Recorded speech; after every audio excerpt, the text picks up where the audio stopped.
बोलो सियापति रामचंद्र भगवान की जय। लंका कांड दोहा नंबर 84। उहाँ दशानन जागी करी करे लाग कछु जग राम विरोध विजय चह सटहट वस अति अज्ञ सियावर रामचंद्र पत जय शरणम शंकर हरिओम जय जय सिया राम। मंगल भवन अमंगल हारी द्रबहो दशरथ अजर बिहारी श्री राम जय जय राम श्री राम जय जय राम। वहाँ लंका में रावण मूर्छा से जाकर कुछ यज्ञ करने लगा। वह मूर्ख और अत्यंत अज्ञानी हठवश श्री रघुनाथ जी से विरोध करके विजय चाहता है। यहाँ विभीषण जी ने सब खबर पाई और तुरंत जाकर श्री रघुनाथ जी को कहा, सुनिए कि हे नाथ, रावण एक यज्ञ कर रहा है। उसके सिद्ध होने पर वह अभागा सहज ही नहीं मरेगा। हे नाथ, तुरंत वानर योद्धाओं को भेजिए जो यज्ञ का विध्वंस करें, जिससे रावण युद्ध में आवे। प्रातः काल होते ही प्रभु ने वीर योद्धाओं को भेजा। हनुमान और अंगद आदि सब प्रधान वीर दौड़े। वानर खेल से ही कूदकर लंका पर जा चढ़े और निर्भय रावण के महल में जा घुसे। ज्यों उसको यज्ञ करते देखा त्यों ही सब वानरों को बहुत क्रोध हुआ। उन्होंने कहा, अरे ओ निर्लज्ज, रणभूमि से घर भाग आया और यहाँ आकर बगुले का सब ध्यान लगाकर बैठा है। ऐसा कहकर अंगद ने लात मारी, पर उसने इनकी ओर देखा भी नहीं। उस दुष्ट का मन स्वार्थ में अनुरक्त था। छंद। नहीं चितव जर करि कोप गही दसन कोप कपित गही दसन लागत लातन मारही धरि केश नारी निकारी बाहिर ते दिन पुकारहि तब उठ्यो क्रोध कृतांत सम गही चरण बानर डारहि एहि बीच कपिन विध्वंस कृत मख देखी मन महु हारहि। जब उसने देखा तब बानर क्रोध करके जब उसने नहीं देखा तब बानर क्रोध करके उसे दांतों से पकड़कर काटने और लातों से मारने लगे। स्त्रियों को बाल पकड़कर घर से बाहर घसीट लाए। वे अत्यंत ही दीन होकर पुकारने लगीं। तब रावण काल के समान क्रोधित होकर उठा और बानरों को पैर पकड़कर पटकने लगा। इसी बीच में बानरों ने यज्ञ विध्वंस कर डाला। यह देखकर वह मन में हारने लगा, निराश होने लगा। यज्ञ विध्वंसी कुशल कपि आए रघुपति पास चल्यो निशाचर क्रुद्ध होई त्यागी जीवन के आस सियावर रामचंद्र पत जय शरणम शंकर हरिओम जय जय सिया राम।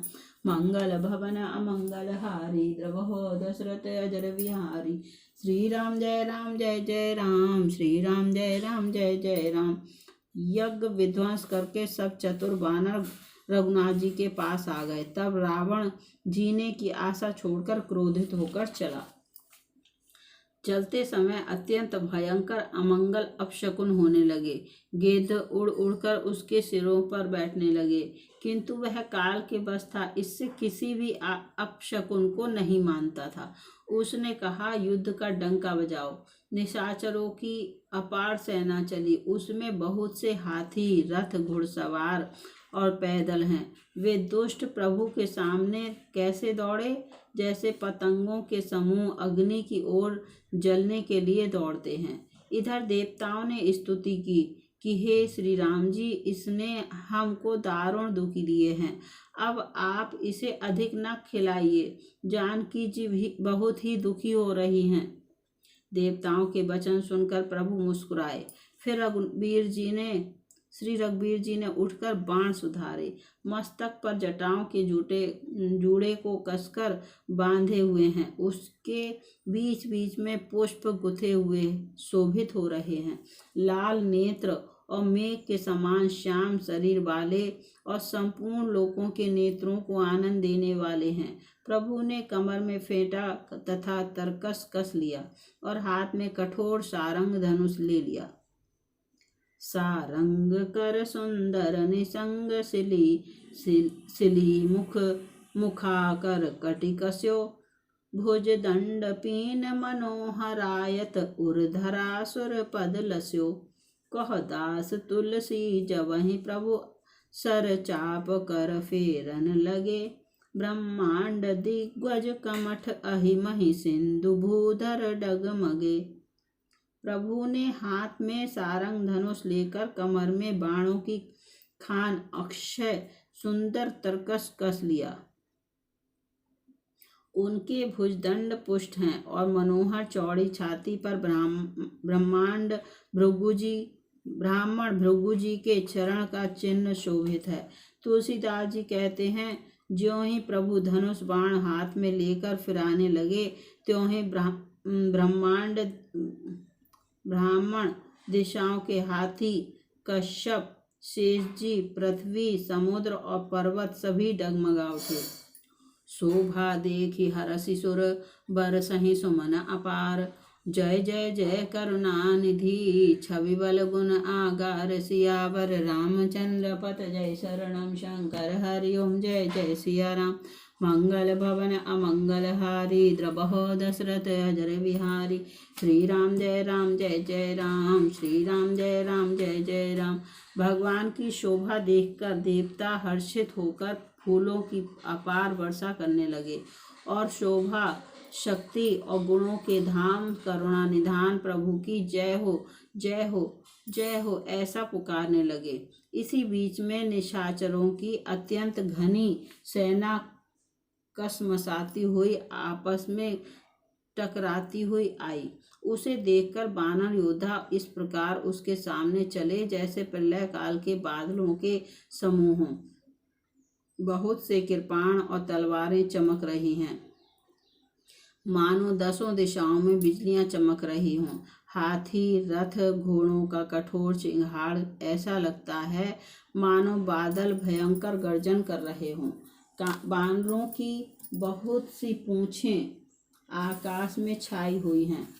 वे सभी शोभा दे रही हैं मानो सुंदर इंद्रधनुष उदय हुए हों। धूल ऐसी उठ रही है मानो जल की धारा हो। बाण रूपी बूंदों की अपार वृष्टि हुई। दोनों ओर से योद्धा पर्वतों का प्रहार करते हैं मानो बारंबार वज्रपात हो रहा हो। श्री रघुनाथ जी ने क्रोध करके बाणों की झड़ी लगा दी जिससे राक्षसों की सेना घायल हो गई। बाण लगते ही वीर चित्कार कर उठते हैं और चक्कर खा खाकर जहाँ तहाँ पृथ्वी पर गिर पड़ते हैं। उनके शरीर से ऐसे खून बह रहा है मानो पर्वत के भारी झरनों से जल बह रहा हो।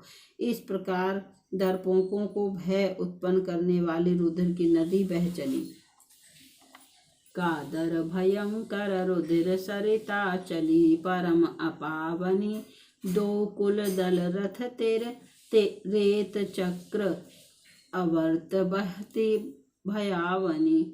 जल जंतु गज पदचर तुरग खर विविध वाहन को गने। सर शक्ति तोमर सर्प चाप तरंग चर्म कमठ घने।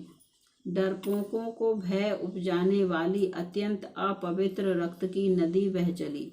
दोनों दल उसके दोनों किनारे हैं। रथ रेत है और पहिए भंवर हैं। वह नदी बहुत भयावनी बह रही है। हाथी, पैदल, घोड़े, गधे तथा अनेकों सवारियां ही जिनकी गिनती कौन करे नदी के जल जंतु हैं। बाण, शक्ति और तोमर सर्प हैं। धनुष तरंगे हैं और ढाल बहुत से कछुए हैं। वीर परहि जनु तीर तरु मज्जा बहु बह फेन। कादर देखी डरहि तहाँ सुभटन के मन चैन। सियावर रामचंद्र पत जय शरणम शंकर हरि ओम। जय जय सिया राम। मंगल भवन अमंगल हारी द्रबहो दशरथ अजर बिहारी। श्री राम जय जय राम श्री राम जय जय राम। वीर पृथ्वी पर इस तरह गिर रहे हैं मानो नदी किनारे के वृक्ष ढह रहे हों, बहुत सी मज्जा बह रही है, वही फेन है। डरपोक जहाँ इसे देखकर डरते हैं, वहाँ उत्तम योद्धाओं के मन में सुख होता है। भूत पिशाच और बेताल बड़े बड़े झोंटों वाले महान भयंकर झोटिंग और प्रमथ शिवगण उस नदी में स्नान करते हैं। कौए और चील भुजाएं लेकर उड़ते हैं और एक दूसरे से छीन कर खा जाते हैं। एक कोई कहते हैं, अरे मूर्खों, ऐसी सस्ती बहुतायत है, फिर भी तुम्हारी दरिद्रता नहीं जाती। घायल योद्धा तट पर पड़े कराह रहे हैं, मानो जहाँ तहाँ अर्ध जल वे व्यक्ति जो मरने के समय आधे जल में रखे जाते हैं पड़े हों। गिद्ध आंतें खींच रहे हैं, मानो मछली मार नदी तट पर से चित्त लगाए हुए ध्यानस्थ होकर बंसी खेल रहे हों, बंसी से मछली पकड़ रहे हों। बहुत से योद्धा बहे जा रहे हैं और पक्षी उन पर चढ़े चले जा रहे हैं, मानो वे नदी में नावरी नौका क्रीड़ा खेल रहे हों। योगिनियां खपरों में भर भर कर खून जमा कर रही हैं। भूत पिशाचों की स्त्रियां आकाश में नाच रही हैं। चामुंडाएं योद्धाओं की खोपड़ियों का करताल बजा रही हैं और नाना प्रकार से गा रही हैं। गीदड़ों के समूह कट कट शब्द करते हुए मुर्दों को काटते खाते हुआ हुआ करते और पेट भर जाने पर एक दूसरे को डांटते हैं। करोड़ों धड़ बिना सिर के घूम रहे हैं और सिर पृथ्वी पर पड़े जय जय का बोल रहे हैं। बोलहि जो जय जय मुंड रुंड प्रचंड सिर बिनु धावहि, खप्पर ने खग अलूझे सुझहि सुभट भटन टहावहि, बानर निशाचर निकर मरदहि राम बलदर पित भय संग्राम अंगन सुभट सोवहि, राम सर निकरहि अहे। मुंड कटे सिर जय जय बोलते हैं और प्रचंड रुंड धड़ बिना सिर के दौड़ते हैं। पक्षी खोपड़ियों में उलझ कर परस्पर लड़े मरते हैं। उत्तम योद्धा दूसरे योद्धाओं को ढा रहे हैं। श्री रामचंद्र जी के बल से दर्पित हुए बानर राक्षसों के झुंडों को मसले डालते हैं। श्री राम जी के बाण समूहों से मरे हुए योद्धा लड़ाई के मैदान में सो रहे हैं। रावण हृदय विचारा भा निश्चर संहार, मैं अकेल कपि भालु बहु, माया करो अपार सियावर। रामचंद्र पत जय शरणम शंकर हरिओम, जय जय सिया राम। मंगल भवन अमंगल हारी, द्रबहो दशरथ अजर बिहारी। श्री राम जय राम, श्री राम जय जय राम। रावण ने हृदय में विचारा कि राक्षसों का नाश हो गया है, मैं अकेला हूँ और बानर भालू बहुत हैं, इसलिए मैं अब अपार माया रचूं। देवताओं ने प्रभु को पैदल बिना सवारी के युद्ध करते देखा तो उनके हृदय में बड़ा भारी शोक दुख उत्पन्न हुआ। फिर क्या था, इंद्र ने तुरंत अपना रथ भेज दिया। उसका सारथी मातली हर्ष के साथ उसे ले आया। उस दिव्य अनुपम और तेज के पुंज तेजोमय रथ पर कौशलपुरी के राजा श्री रामचंद्र जी हर्षित होकर चढ़े। उसमें 4 चंचल मनोहर अजर अमर और मन की गति के समान शीघ्र चलने वाले देवलोक के घोड़े जुते थे। श्री रघुनाथ जी को रथ पर चढ़े देखकर बानर विशेष बल पाकर दौड़े। बानरों की मार सही नहीं जाती। तब रावण ने माया फैलाई, एक श्री रघुवीर के ही वह माया नहीं लगी। सब बानरों ने और लक्ष्मण जी ने भी उस माया को सच मान लिया। बानरों ने राक्षसी सेना में भाई लक्ष्मण जी सहित बहुत से रामों को देखा। बहु राम लक्ष्मण देखी मरकट भालु मन अति अपडरे, जनु चित्र लिखित समेत लक्ष्मण जहाँ सुतः चित वही खरे निज से न चकित बिलो की हंसी सर चाप सजी कौशल धनी माया हरि हरि निमिष महु हरसी सकल मर कट अनी। बहुत से राम लक्ष्मण देखकर बानर भालू मन में मिथ्या डर से बहुत ही डर गए। लक्ष्मण जी सहित वे मानो चित्र लिखे से जहाँ के तहाँ खड़े देखने लगे। अपनी सेना को आश्चर्यचकित देखकर कौशलपति भगवान हरि दुखों के हरने वाले श्री राम जी ने हंसकर धनुष पर बाण चढ़ाया। पल भर में सारी माया हर ली। बानरों की सारी सेना हर्षित हो गई।